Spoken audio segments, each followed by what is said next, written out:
probably the safest thing that you can do whenever you get sick is to just let your body rest. Whenever you got a cold or a flu, it's real easy to kind of get upset about it and stress out and think, man, like this is affecting me. What do I have to do? Like I'm going to start taking different stuff to try to like suppress the cough, taking NyQuil, taking Dayquil, so that you can go about functioning. But really what you have to do is you have to just chill. You have to give your body a break.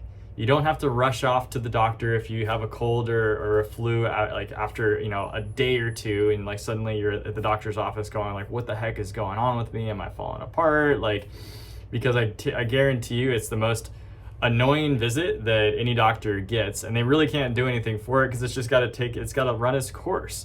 Your body is literally going through a detox process of natural healing, which gets junk out of your body, right? If you ever wonder why do you have snot, why do your maybe your eyes or your ears itch or they start to swell, it's because your body, when it's has acidity, what that acidity is doing is it is creating like coagulation, and the acidity it starts to agglomulate tissues, and everything starts to get stiffer and tighter.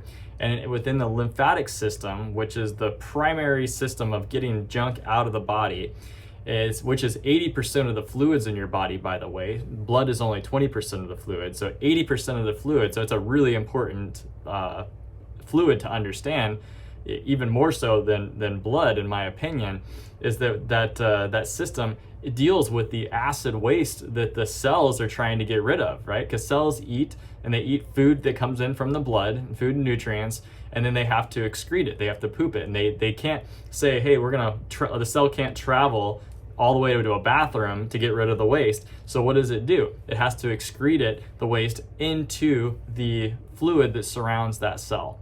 And that is called your extracellular or your interstitial fluid, that is actually there, that comprises the lymph and the lymph fluid. So why am I telling you all this? Because if you understand that the body has to get those waste products out, ideally it goes through the kidneys and the body says, okay, cool, we got this out. For a lot of people though, the kidneys get overburdened. And so what it does then, your body says, well, we'll start to get it out through the skin. Well, the skin acts as a third kidney. So whenever you sweat, the composition of your sweat is very similar to the composition of your urine. So your body is getting these waste products out. So, but if both of these systems are overwhelmed, guess where else it comes out? It starts to come out through your mucous membranes, because your body has to get this waste out. If it just stays inside of your body, it starts to toxify, and it starts to cause more and more problems because of increased acidity, and your body needs to neutralize that in some way. So what happens for people who start getting the runny nose is actual mucous membranes that are a lipid base, which is a fatty membrane or a fatty based substance that actually is there to protect and neutralize that acid so it doesn't burn anything, and it can start to get it out of the body. So you'll start having it come out of your nose, from your lungs, the mucous membranes in your lungs, you'll start coughing that out. You can have it coming out of your eyes and your ears. So all this stuff starts to come out. So this is your body's natural way of getting rid of the junk buildup that it has not been able to be getting out. So you really need to give your body a chance to rest, because resting decreases the stress on the body. When you decrease the stress on the body, you help to promote this process. You help to promote its ability of detoxification that naturally happens on its own. And this is also a sign, if you are getting sick, that your body is more toxic than you realize, that you're having more problems. And it happens to come around the seasonal changes more than others, because when it starts to get cooler outside, so around fall time, right now this is the first day of autumn, so it's a perfect time to talk about it, is that the temperatures start dropping, start getting cooler at night, cooler in the mornings. Daytime temperatures could still kind of fluctuate, still be warm, but our body now is actually, that cooler temperature is actually putting alkaline stress on the body, and that's a good stress in this case. So it's alkalizing the body, and when you increase alkalinity, it's increase the cooling effect, which acids are a heating effect.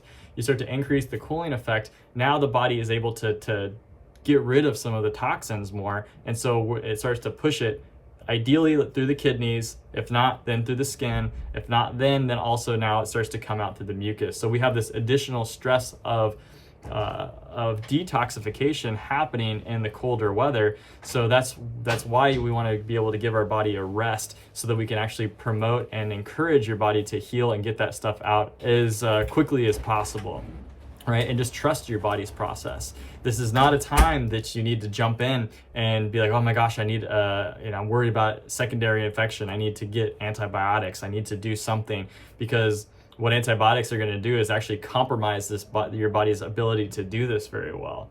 You actually start to kill off all the bacteria inside of your body, and some of those bacteria are doing vital jobs in the detoxification role, which you actually have bacteria inside of your lymph nodes that are there to break down the acidic waste that otherwise would be at extremely acidic pH level of around 3, which is very damaging to tissues. And so those bacteria eat that 3 pH, they kick it up into around a 6 pH, and that's what their waste products are, so that now the body can actually excrete that, because 6 pH is much more tolerable in the lymphatic system to be able to be drained, and it doesn't burn and scar tissues and damage tissues. So you take an antibiotic, what does that do? That destroys that process. And you look around, everyone is getting sicker and sicker and sicker as a society, because we are so inundated with this concept that our bodies, we can't trust them. Anything that we get is going to take our life, when in fact it's just it can't be further from the truth. If we continually try to cover things up and play God and screw around with nature's natural processes, then now we actually do wind up causing stress and damage and harm to our body. And we are more likely to injure ourselves or have more damaging consequences from that. So it's better to do nothing when you get sick and just rest than it is to try to do all these other things. Because again, if you take cough suppressants, if you take X, Y, and Z to try to stop those symptoms, well, now you're saying we're going to try to dry up the mucus so that the mucus doesn't come out. What are you doing? Your body just said, hey, we couldn't get it out through the kidneys, we couldn't get it out through the skin, and so we're having to choose the mucous membranes right now to start to get this junk out of us. And we say, oh, no, that interrupts my life. I can't do that right now because I can't be a sniffling person at work. So I'm going to take these things to cover it up. The body goes, really?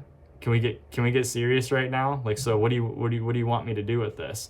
Well, I want you to just keep packing it away, and we're going to ignore this because probably you don't know any better, but we're just going to ignore this because no one else has told me any different. And so I want to be able to be productive at work and not miss days, so I can keep making money, and I can be on this hamster wheel of stress and just destroying my life and my happiness and my joy. Dang, what a trade-off, right? Listen to your body. Trust your body. Your body knows what it needs. Your body, but you're not going to know how to listen to it, right? That's why you have to turn your health into a hobby. You really have to take that very seriously, because if you don't turn your health into a hobby, then you're going to fall apart fast.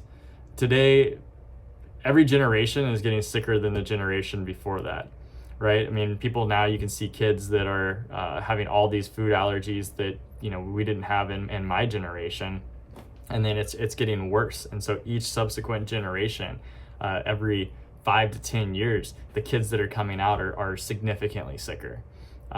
So what your parents had, how long it took them to start having problems, you're gonna get it sooner. Your grandparents, they made it fine. They smoked a pack a day, blah, blah, blah. They did fine. They lived to be 85. Well, that's not your generation. Your generation is sicker. So each generation is getting sicker and sicker, and it's falling apart faster because we are more than ever chasing the pharmaceuticals, chasing the things to cover symptoms up, chasing the ever need for more money and to be able to work harder and have more stress to buy all these possessions and stuff to please people we don't even know or care about on social media to be able to keep up. So there's all this added stress that we have in our life that we've never carried before in humanity because of technology, which can be an amazing thing, but obviously you know that the downfalls to how stressful it can be, and like the differences that it causes in your own mind and your own state of well-being. So important that we focus on the natural God-given potential that we have inside of us to heal, and that happens naturally. And so we have to nourish and support our body versus trying to cover things up and hide the symptoms, because that's kicking down the can down the road, and we can't afford to do that.